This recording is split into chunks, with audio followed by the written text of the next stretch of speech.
அன்பு நேயர்களுக்கு இனிய வணக்கம். தனுசு ராசிக்கார நேயர்களே, நாம இன்னைக்கு வீடியோ பதிவுக்குள்ள முழுமையா போறதுக்கு முன்னாடி, அந்த முழுமுதற் கடவுள் முருகப்பெருமான மனதார வணங்கிட்டு பதிவுக்குள்ள போகலாங்க. ஓம் முருகா போற்றி, ஓம் முருகா போற்றி, ஓம் முருகா போற்றி. என்னை காக்கும் செந்தில் முருகனே போற்றி. நல்லதே நடக்கும். உங்களுக்கு இனி நல்லது மட்டும்தான் நடக்கும். நம்ம தனுசு ராசிக்காரங்கள பொறுத்த வரைக்கும் இவங்க எல்லாருமே மத்தவங்க நல்லா இருக்கணும் அப்படின்னு நினைக்கக்கூடிய ஒரு பரந்த மனசு கொண்டவங்க. இவங்களுக்கு சுயநலம்னா என்னன்னு கூட தெரியாதுங்க.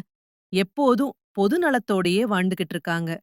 இவங்கள பொறுத்த வரைக்கும் தன் மனசுல இருக்கிற கவலைகளையும் பிரச்சனைகளையும் வெளியில காட்டிக்க ரொம்பவும் தயங்குவாங்க. பரவால்ல, நீ எனக்கு துரோகம் பண்ணிட்டியா? பரவால்ல, நீ நல்லா இருந்தா எனக்கு போதும். நல்லா இருந்துட்டு போ. அப்படின்னு சொல்லியே பழகி போனவங்க நம்ம தனுசு ராசிக்காரங்க. தன்னுடைய வாழ்க்கையில எவ்வளவு பெரிய மலை போன்ற பிரச்சனைகள் வந்தாலும் அத பத்தி துளி கூட கவலைப்பட மாட்டாங்க.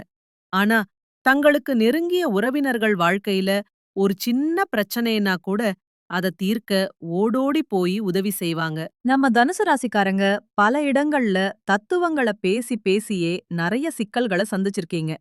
நெறைய பேருக்கு கட்டுப்பாடோட இருந்து பழகி போச்சு. ஆனா, இனிமே அந்த கட்டுப்பாடுகள உடைச்சிட்டு, அந்த பழைய நம்பிக்கைகள விட்டுட்டு வெளிய வாங்க. புது கூட்டணிகள்ல இருந்து விலகி நில்லுங்க. பழைய சிலபஸ்கள் இனி வேண்டாம். அரசியல், ஆன்மீகம், தொழில்னு எல்லா துறைகளிலும் நீங்க வச்சிருந்த அந்த பழைய பாணிய தூக்கி எறிஞ்சிட்டு, புதுசா ஒரு சிலபஸ உருவாக்குங்க.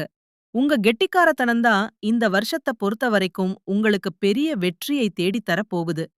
மருத்துவ ரீதியான பிரச்சனைகள் எல்லாமே உங்கள விட்டு மெல்ல விலகப் போகுது. மருந்து சம்பந்தப்பட்ட திட்டங்கள் எல்லாமே ரொம்ப நல்லா இருக்கும்.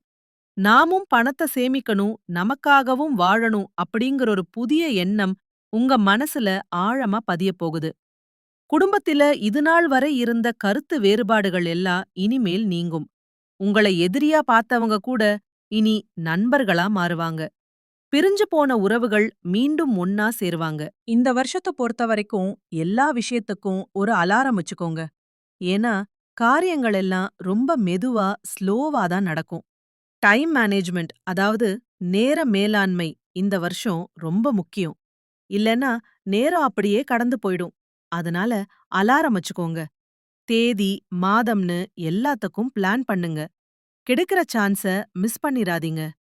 தூக்கம், சோம்பேறித்தனம் இதெல்லாம் அடிக்கடி வரும். அத தூக்கி எறிஞ்சிருங்க. யாரையும் கண்ண மூடிக்கிட்டு நம்ப வேண்டாம். மறதி அதிகமா ஏற்படும். அதனால மனசுல தைரியத்த வர வச்சுக்கோங்க. பணத்த கையில சேமிக்க முடியலேன்னு கவலைப்படாதீங்க. பணம் கரையுதுன்னா உங்களுக்கு மருந்து செலவு வரலேன்னு அர்த்தம். அத பாசிட்டிவா எடுத்துக்கோங்க. மனபயத்த தூக்கி எறியுங்க. சேமிப்பு மேல அதிக ஆசைப்படுங்க. புதிய வேலைவாய்ப்புகள் உங்களை தேடி வரும். அது ரொம்பவே சிறப்பா இருக்கும். கல்யாண வாழ்க்கை சூப்பரா அமையும். தடைப்பட்டு நின்ன கல்யாண பேச்சுவார்த்தைகள் நல்லபடியா நடக்கும்.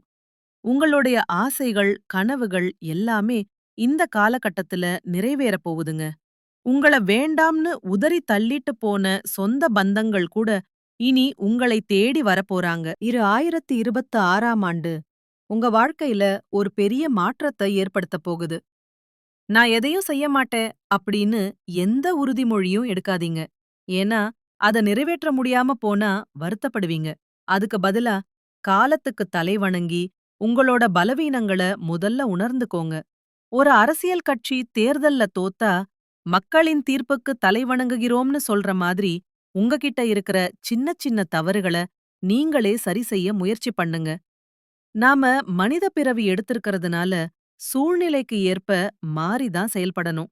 நான் மாறிட்டேன்னு சொல்றத விட, வீடு கட்டணும், புது பைக் வாங்கணும், நீட் தேர்வுல பாஸ் பண்ணணும், நல்ல வேலையில இருக்கணும், கார் வாங்கணும், கல்யாணம் ஆகணும், குழந்தை பாக்கியம் கிடைக்கணும், தொழில் தொடங்கணும், இந்த மாதிரி கனவுகள லட்சியமா வச்சுக்கோங்க.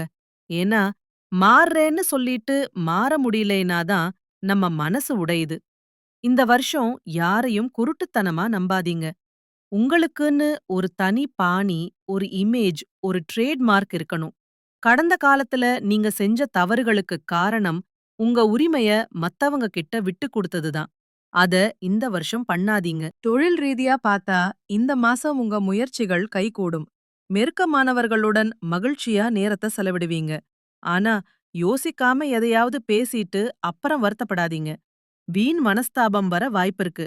செலவுகள் கொஞ்சம் அதிகமா இருக்கும். அதனால சிக்கனமா இருங்க. குடும்பத்துல சுப காரியங்கள் நடக்கும். கணவன் மனைவி உறவு திருப்தியா இருக்கும். பிள்ளைகளால உங்களுக்கு பெருமை கிடைக்கும். பொருளாதார ரீதியா முன்னேற்றம் உண்டு. பழைய பாக்கிகள் வசூலாகும். வியாபாரத்துல இருந்த சிக்கல்கள் தீரும். ஆனா வேலை பார்க்கிற இடத்துல வேலைப்பளு அதிகமா இருக்கும். கொஞ்சம் சோர்வு ஏற்படும். பெண்களுக்கு தகவல்கள் வர்றதுல கொஞ்சம் தாமதம் இருக்கலாம். கலைத்துறையினருக்கு வாய்ப்புகள் வரும். ஆனா போட்டி அதிகமா இருக்கும். அரசியல்வாதிகள் மக்கள் தேவைகளை உணர்ந்து செயல்படுறது நல்லது. மாணவு மாணவர்கள் கல்வியில நல்லா முன்னேற்றம் காண்பாங்க. இன்னும் கூடுதல் நேரம் ஒதுக்கி படிக்க வேண்டிய காலம் இது. நட்சத்திர ரீதியான பலன்கள் மூலம் அரசியல்வாதிகளுக்கு சீரான பலன்கள் கிடைக்கும். மாணவர்கள் சிகரத்தை எட்டுவாங்க. வழக்கு விவகாரங்கள் தள்ளி போனாலும் தெய்வ பக்தி உங்களை காக்கும். பணப்புழக்கம் அதிகமா இருக்கும். பூராடம் பேசும்போது ரொம்ப கவனமா இருக்கணும். கணவன் மனைவி மனம் விட்டு பேசுங்க. பிள்ளைகளின் படிப்பில் கவனம் தேவை. வெளிநாடு செல்லும் கனவு நனவாகாகும். கொடுக்கல் வாங்கலில் எச்சரிக்கை அவசியம். உத்திராடம் முதல் பாதம் மனசுல குழப்பமான எண்ணங்கள் வரலாம். பண நெருக்கடி குறையும். ஆனா தொழில்ல சின்ன சின்ன சிக்கல்கள் வரலாம். நீங்க எவ்வளவுதான் உழைச்சாலும் சின்ன விமர்சனங்கள் வரதான் செய்யும். அத கண்டுக்காதீங்க.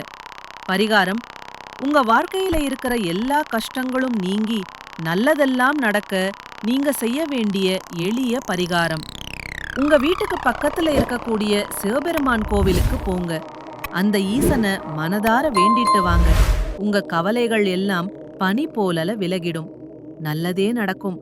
நல்லது மட்டும்தான் நடக்கும். நன்றி. வணக்கம்.